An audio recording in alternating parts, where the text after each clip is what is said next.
In order to improve your game, you must study the endgame before everything else. This is a quote made by Jose Raul Capablanca, a former world chess champion from Cuba, who is regarded by many as one of the best chess player in terms of endgame skills of all time, at least after Magnus Carlsen. And I think that's a great introduction to today's episode, in which I hope I will be able to clearly explain to you all the theoretical as well as practical details about various chess endgames that will really help you improve to 2000 on chess.com. Or at least I will talk about endgames I have knew when I was 2000 on chess.com. The idea to make this episode have not really came from this quote, but rather from this survey published in an article by Jeremy Kane on chess.com. The link to the whole article will be in the description. The title of the survey was How do you spend your chess time?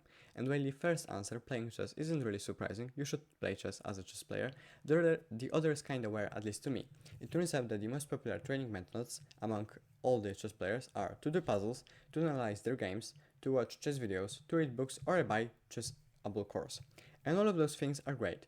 I'm not saying you shouldn't do chess puzzles. You obviously have to train your tactical vision. You should analyze your games in order to look for the mistakes that you commit in your games. You absolutely can watch chess videos. I like Gotham Gets Daily also. It's absolutely recommended to you that you buy a book or a chessable course if you want.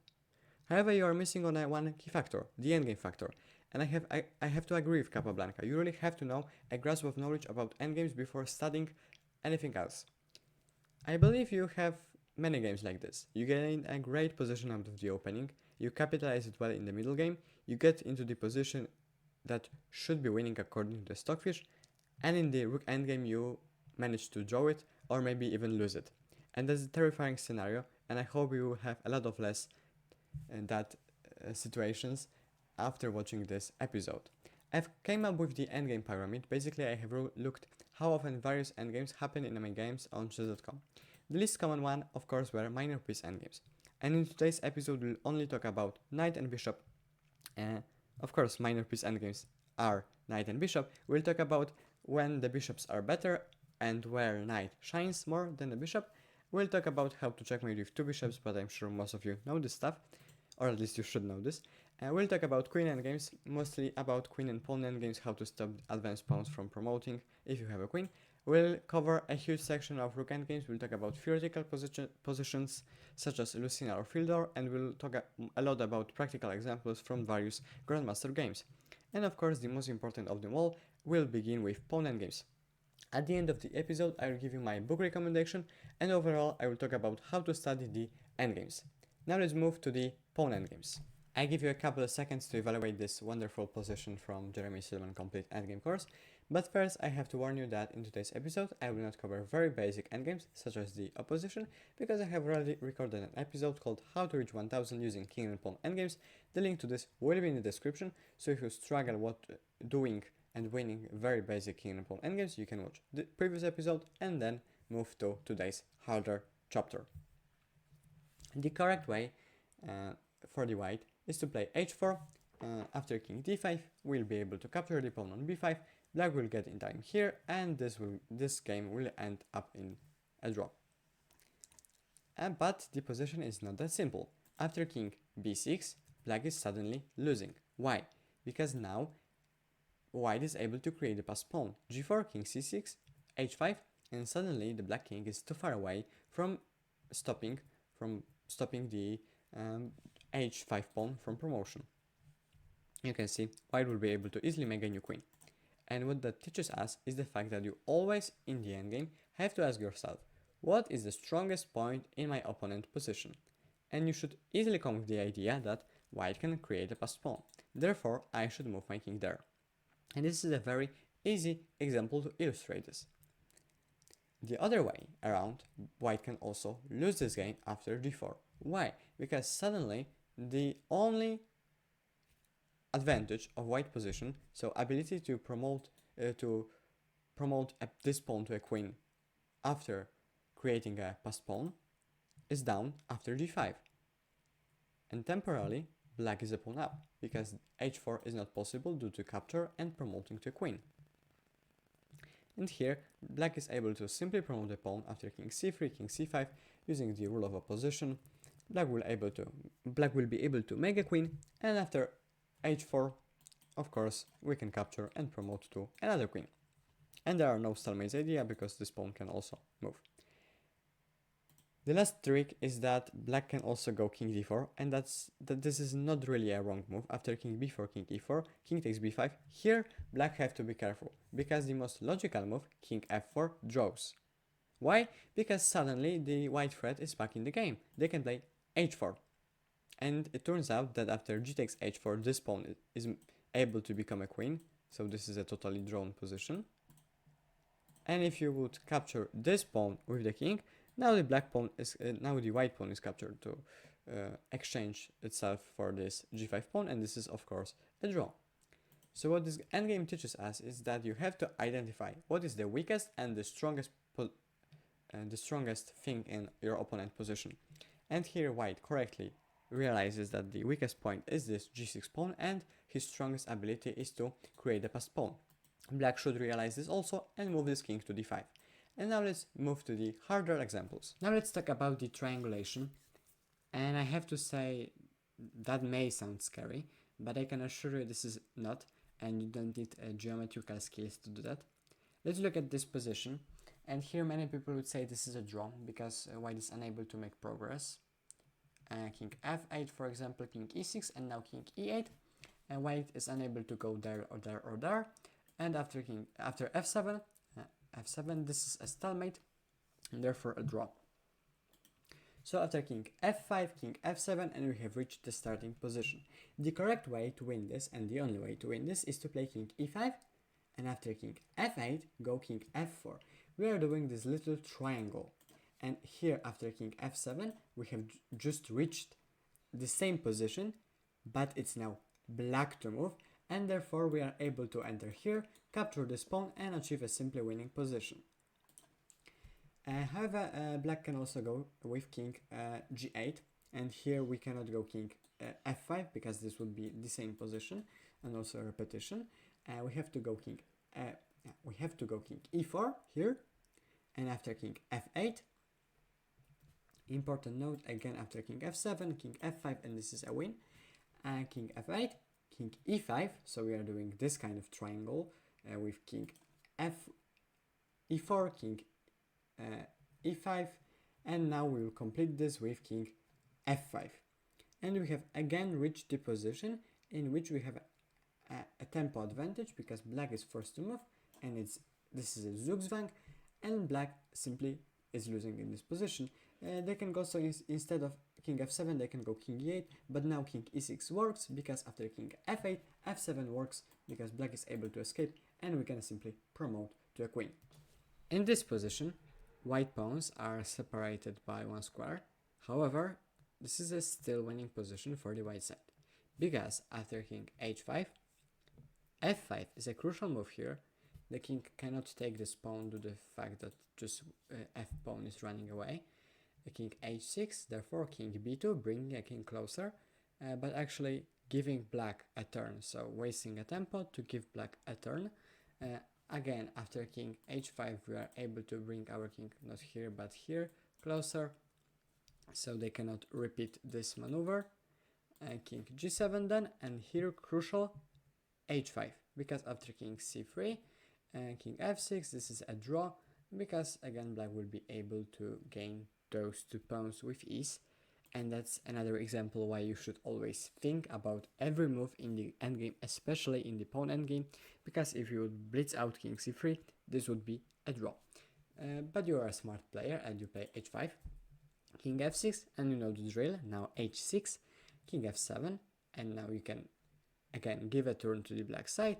If king f6, you are going to bring your king one step closer and repeat this maneuver until the king will land on e5, king g8 therefore, and here f6, and this is just a simple win after f7. So if the pawns are separated by the one square, this is always going to be a win, even without the white king's help. However, if pawns are separated by two squares, it can sometimes be a draw. For example, in this position, black can play king h5, attacking this pawn, e5. Of course, black cannot take due to the incoming promotion. King g6, king g2, giving black a tempo, and here king f5, king f3, and black is able to capture this pawn because this pawn is a rook pawn, and therefore this is going to be a simple draw. So if the pawns are separated by two squares, it really the result really depends on the location of those two pawns. For example, if we're going to get this position, here the pawn will be here, another pawn will be on e4, but the black king would be on different square. For example, here, white will be here, and it's black to move, also in this position. And here, king e5, h5, you cannot capture this pawn due to the promotion. Therefore, king f6, king g2, king g5, trying to capture this pawn. But here, after king f3, when you capture this pawn, this is going to be a simple winning position for the white pieces. Through the rule of the position, we are able to outflank this king and create a passed pawn and promote to a queen. So, if the pawns are separated by one square, this is always going to be a win. Well, not if the king would be here, but if the king would be, for example, here, this is going to be a win. And if they are separated by two squares, well, this could be a draw or a win. Of course, if they are separated by 3 or 4 squares, this is always going to be a draw with the side with material advantage. The Rook endgames are said to be the hardest one in chess.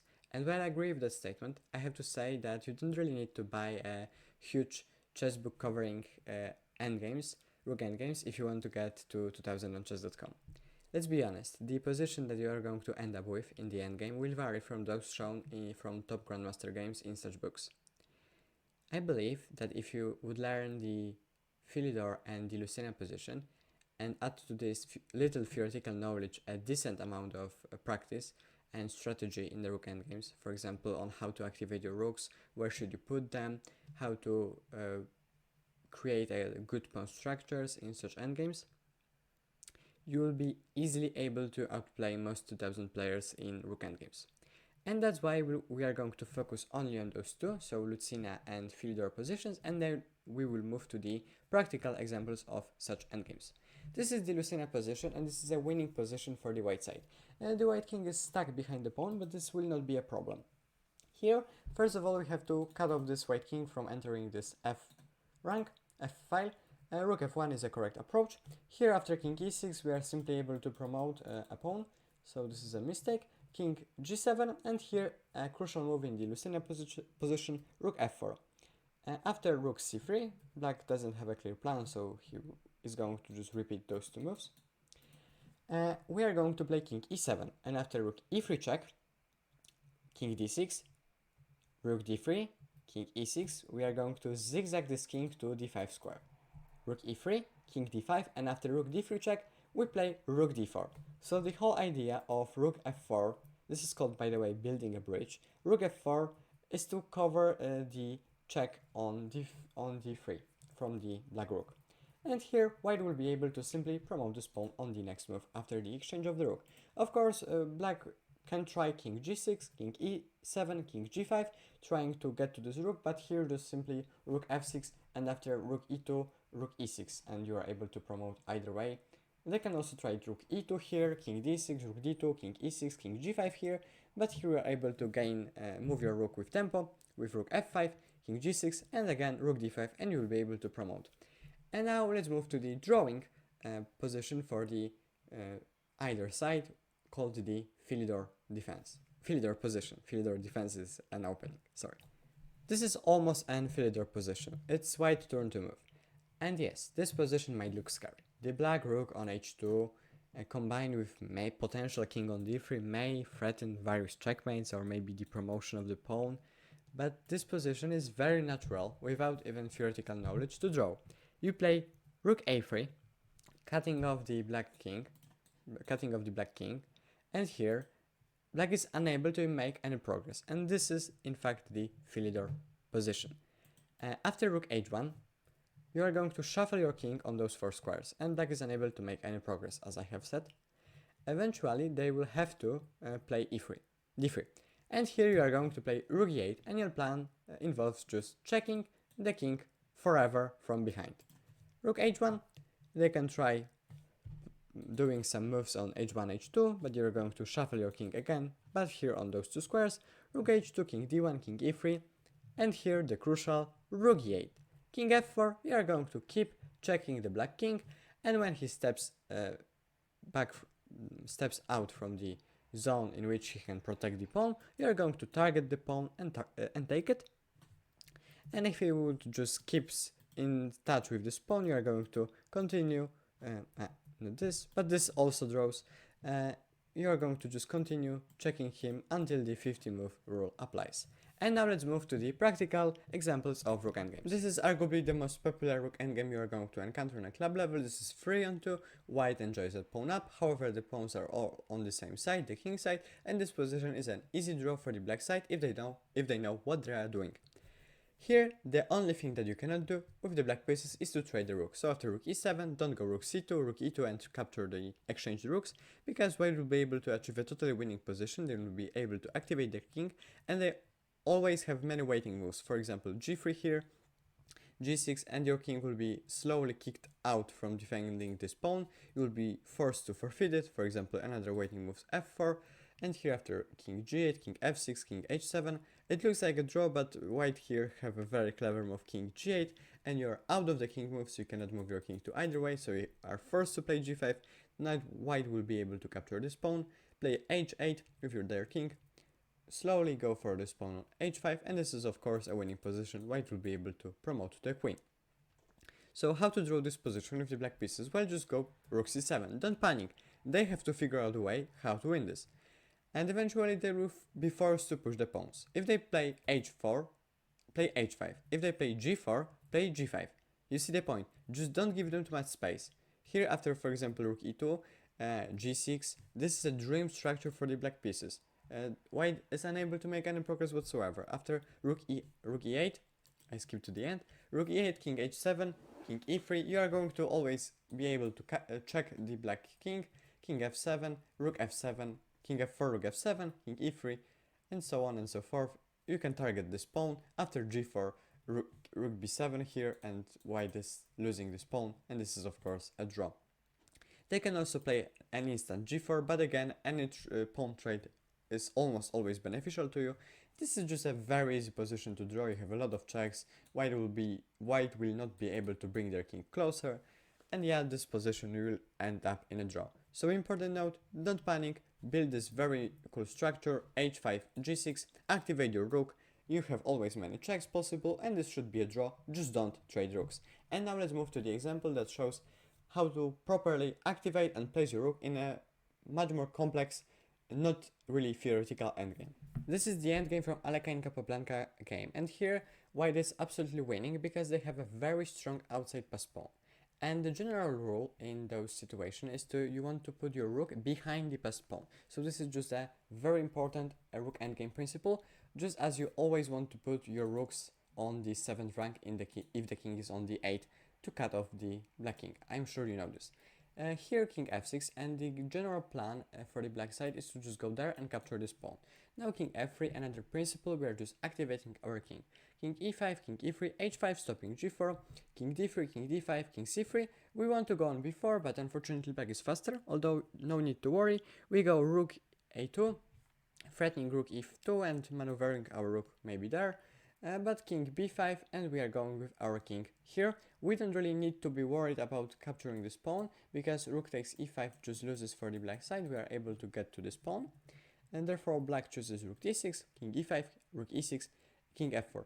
And this is a principle of two weakness. We always want to create in rook endgames, I mean in all endgames, we want to create weaknesses in opponent positions. Two should be enough to easily win.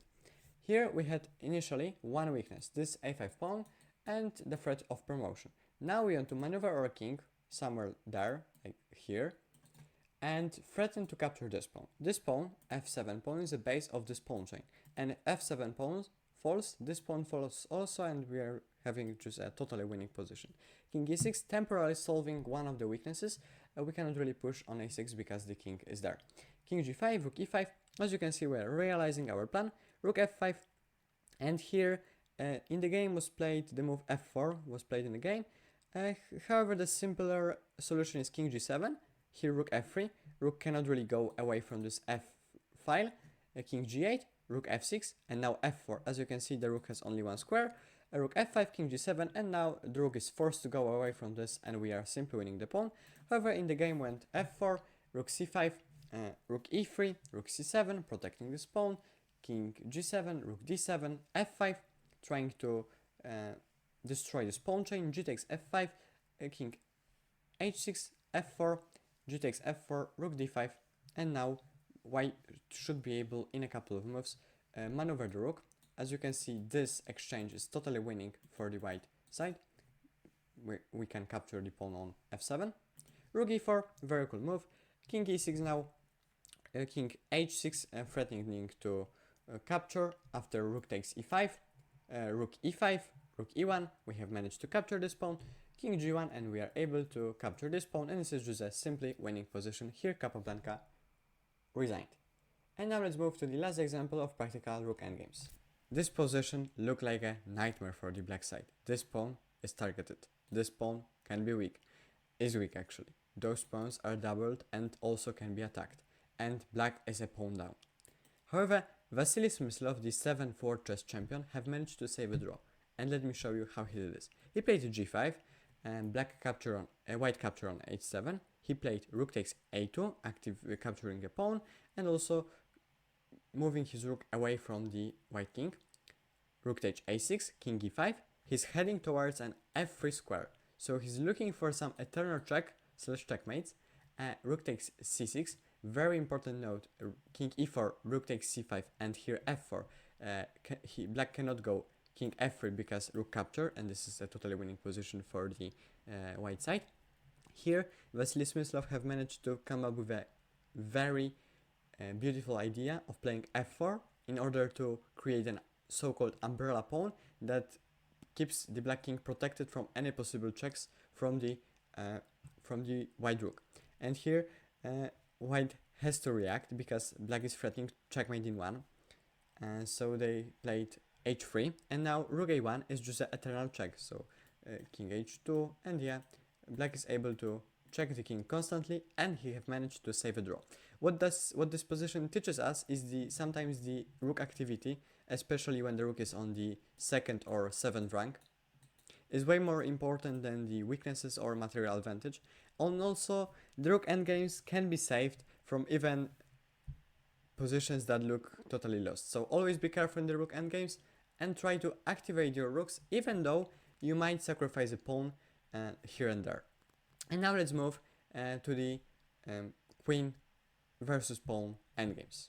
For a while I was wondering whether to put queen versus rook endgame in this episode, but I decided not to. First of all, they are very rare, and they are also extremely complex. White have many ways to put black under huge pressure, and if black wants to save a draw, they have to be extremely precise.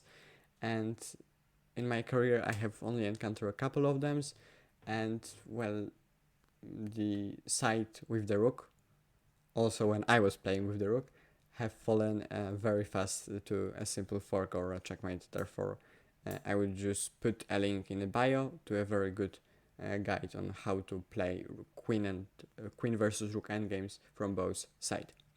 We'll focus only in queen versus pawn endgames, how to win this position if the pawn is on the 7th rank. Surprisingly, many people rated higher than 1500 cannot really win this position, but the technique is very simple. You give check, black goes for example here, trying to promote on the next move.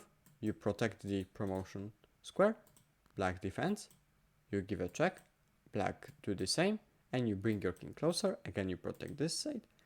They go for example king d2, now you go here, they go here, now you go here, they go here, now you go here, and they are forced to go there, because after king c1 you are just simply capturing this pawn, and after they go on e1 you are able to bring your king closer to the action, and you are going to repeat this process here, here, here, here, here, here, here, here.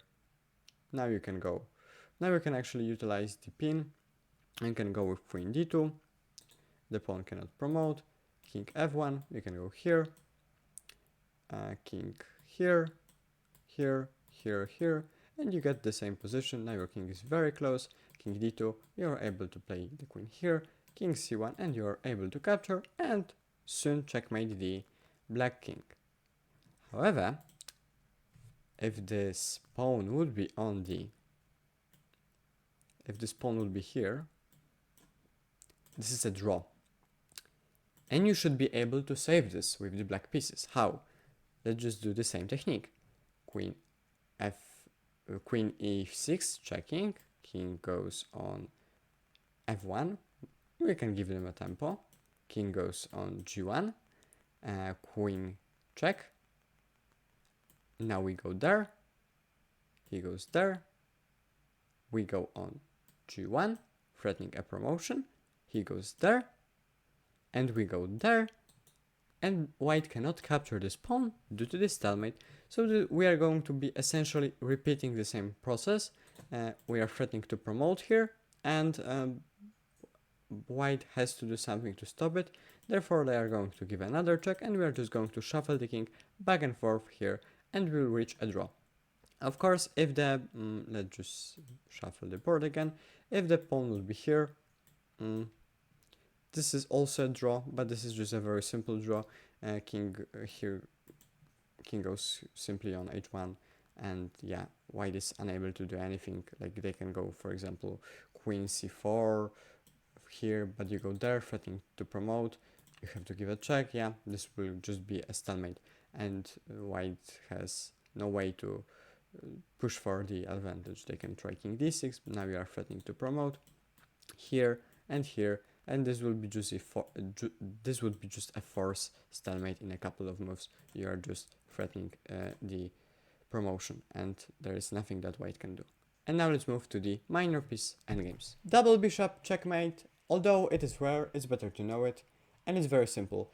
King d6, and now we are going to centralize our bishop in order to create some sort of decage, in which we are going to lock the black king. As you can see, the black king cannot really escape because our bishop pair covers all the important squares. King d6, king e4, we are going to bring our king closer and make the cage smaller with bishop d5.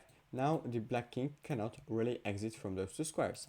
King c7, we are going to move our bishop, and now play bishop d6 again, making the cage smaller.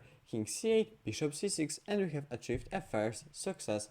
The black king is cut off on the last rank. And now we are going to move our king to the corner.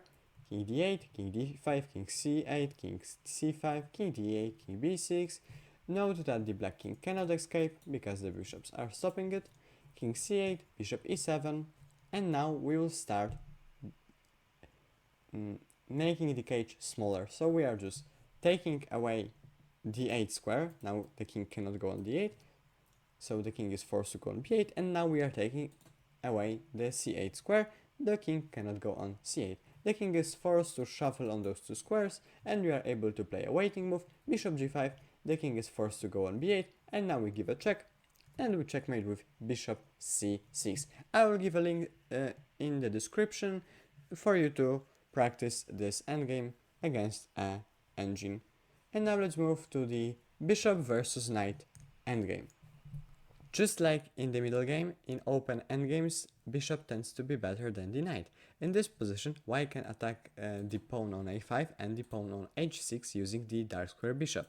Here they can play bishop b6, targeting the a5 pawn, knight is forced to defend, and now they can rotate to the second weakness, trying to play bishop g7. Here knight d6 with an attempt to defend this pawn, but here again white can switch to bishop c3, attacking this weakness, and knight have no way to stop this, and therefore white will be able to gain this pawn, and this 2 pawn will simply guarantee at least one queen for the white side and a simple win in this endgame. And now let's see where knight can shine. So let's look at the endgame with more closed structure. In this position, black is absolutely winning after the move knight f6. Here we are essentially threatening to put white in a zugzwang after bishop e1, just a random move because white is unable to really do anything here. So bishop e1, knight g4, we are attacking this pawn, and note that the white cannot defend with bishop f2 because knight is threatening to capture, bishop d2, and now black is able to bring the king because the white king cannot really go away, because after knight, king f1, after here, king f1, and black is able to capture this pawn and the position collapses. So king h1, king is able to go to this pawn, eventually capture it, or after bishop e1, here, this pawn falls. So this is a totally winning position. Actually, the best line according to the engine is to sacrifice this pawn, although this position is -3, this pawn will fall, and black knight is just overall a lot better with the bishop. So those endgames teaches us that, well, generally bishop will be better in open positions, just like in the middle game, and knight will be better in closed position. Although in the endgame I would almost always prefer to have a bishop, because bishop endgames tend to be more open. And now let's move to the last theoretical endgame of today's episode. Bishop and the pawn versus lone king is almost always a win for this side with the bishop. However, if the pawn is a rook pawn, so from A or H file, and if the bishop is wrong colored, that means if the promotion square is white and the bishop is on the dark square or opposite way, the endgame will be a draw. How? Black is able to just simply shuffle the king back and forth on A8, B8, and you cannot push the pawn because the position will be a stalemate, because the king always have a hiding spot on A8 and you cannot do anything about this. You can go king b5, but the king goes there. You can go bishop e3, the king goes there. You can go again there, and this would be a stalemate. So if the pawn is the rook pawn and the bishop is wrong colored, this is a draw. If the bishop would be the light square bishop, if this bishop would change into the light square one, this is of course a win after simple king b8, a7, king cannot go on a8 because bishop d5, and after king c8 we are able to promote to queen. And now let's move to the last segment of today's episode, which book I recommend and how to study endgames in general. Thank you for watching this long, and now let's talk about my book recommendation. For the theoretical part, I recommend Simon and Complete Endgame course, as well as 100 Endgames You Must Know by Jesus de la Villa. I would go with Simon if I had to pick one. He cuts down all the unnecessary theory to the minimum. Also, he splits all the endgames into sections, so for example in class D you learn how to checkmate the rook, while in class A you navigate complex queen endgame. And the section goes like D, C, B, A, up to the master level.